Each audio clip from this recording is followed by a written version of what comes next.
Hey everyone, Clay from Brooklyn, Football with the Fellas. It's all about Big Blue here on day one of the NFL Combine.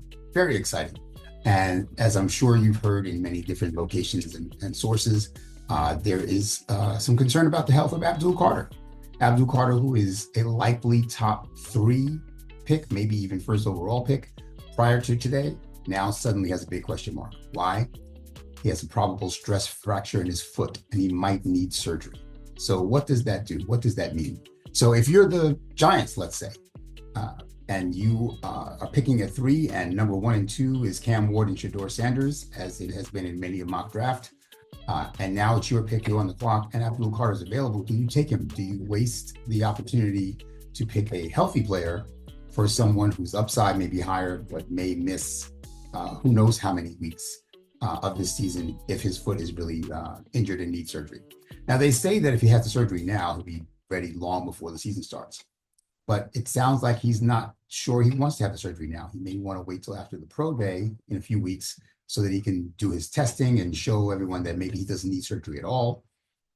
Or it may be that during his pro day, he injures it again. He re-injures it and then needs surgery, in which case the injury may be worse because of that. And maybe he won't be ready by week 1. Maybe it becomes something chronic. You know how the Giants' luck is. If we take him at 3rd overall, of course, he'll wind up being someone with an injury problem moving forward, perhaps for the foreseeable future, a la Andrew Thomas, who also never had any problems during his college years, health-wise, and then suddenly got to the Giants and he can't stay on the field for a whole season to save his life. If we don't take him, he becomes Micah Parsons 2.0 because that's just how we're cursed, that if we don't take him, he'll wind up on someone else's team and he'll play, 10 years and never miss a game. So what do you guys think? Should we risk it if he's still on the board when we get to pick at 3? Should we, again, assuming that Cam Ward is gone? If Cam Ward's on the board, all bets are off. You take Cam Ward, you move on. But should we risk taking a player with as high a ceiling as Abdul Carter is now that we think his floor is much lower because of health reasons? Tell me what you think. Second big issue is there's a lot of talk about the Giants possibly trading for Matthew Stafford.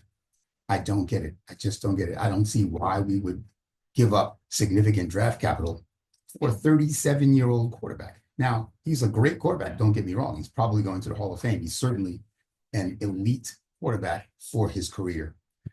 But how much more career does he have? And how close are we to being contenders?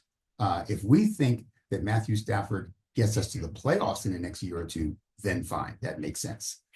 Because anything can happen once you get to the playoffs. But if we think he's just going to make us a 6, 7, 8 win team, which is better, is more entertaining, is more watchable, it'll be more fun to watch Giant games if we're winning 6 or 7 or 8 of them a year instead of 3. But really, in the grand scheme of things, is that better? It hurts our draft position, right? Not that I want to be drafting in the top 3 every year, believe me. But if we're not getting Cam Ward this year, then we need to get a quarterback next year, don't we? And that's not going to happen if we win 8 or 9 games. Or at least it's less likely to happen. Not only that, but Cam Ward, if he comes to us, costs us nothing but a draft pick. To get Matthew Stafford, we probably have to give up draft picks, possibly even that 3rd overall. Now, that seems ridiculous to me. Seems to me that the bidding for us should start at best, a 2nd this year and maybe a 3rd next year, or the other way around, a 3rd this year and a 2nd next year, to even consider moving up to take Matthew Stafford. Not moving up, but trading for Matthew Stafford. Again, he's 37 years old, and he's going to cost $1 gazillion, right? Is he going to come here and play for $25 million? No. He'll probably want a good $45, $50 million a year, especially to step down from a Rams team that was just in the playoffs and almost beat the eventual Super Bowl champion Eagles to play on a team with 3 wins. Why would he want to do that? So for him to agree to come here, obviously he could retire, so he doesn't have to come here. For him to agree to come here, it's got to be because it's for more money. So if we're going to pay him $50 million for the next, let's say 3 years, that's $150 million that we could have been spending on multiple positions. So you can't just look at it as, is Matthew Stafford worth getting?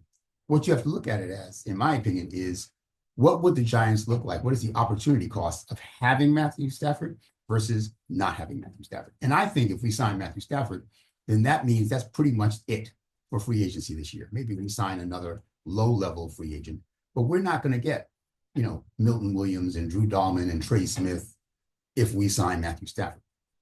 So I would say to you that I'd rather have either Will Fries or Trey Smith at right guard, Drew Dahlman at center, Milton Williams at interior defensive lineman, and maybe a cornerback like a Paulson Adebo, and Jimmy G at quarterback, and you draft a rookie. All of that instead of just Matthew Stafford. Because if we take Matthew Stafford and had to give up, especially if we had to give up our first round pick, we may not even wind up with a decent rookie quarterback. Like we might wind up with Dylan Gabriel or Quinn Ewers in the fourth round or something like that. So that to me is really how you have to look at this, not just does Matthew Stafford make us better? Of course, Matthew Stafford makes us better. He'd be the best quarterback we've had since Eli, by far, which is a low bar, by the way. But you have to look at it as, what do the Giants look like if they invest all of their resources in the non-Matthew Stafford path versus what do they look like if they invest in the Matthew Stafford path? And I just don't think there's enough overall team improvement from the Matthew Stafford option to make it make sense. And again, for how long? For 2 years? Maybe 3? That doesn't, are we going to the Super Bowl in the next 2 years? No. I mean, we can go to the Super Bowl, we can buy a ticket, but are we playing in the Super Bowl? No. So then why did we spend this much money on it? I would much rather spend it on 3 or 4 very good players and get better at a lot of positions than to just have a better quarterback. Anyway, that's what I think. What do you guys think? Put it in the comments. Like, subscribe, share, all those good things that share, subscribe, all those good things like we always ask you to do. And let's enjoy the first day of the combine. The combine starts today with defensive linemen and linebackers. That should be a lot of fun. So Mazo and I are going to be talking to you probably throughout this weekend about what we've learned from the combine day, which will no doubt impact our perceptions of who we should draft and when. But we'd love to hear from you guys too. So again, Clay from Brooklyn, Football with the Fellas. It's all about Big Blue, and I'm out. Big shout out to El Marquis Productions, the talent behind the music and production here at Football with the Fellas. It's all about Big Blue. Their beats bring energy and excitement to every episode. El Marquis' skills in mixing, mastering, and creating top quality sound make the podcast come alive each week. For your own projects, check out elmarquisproductions.com and take your sound to the next level.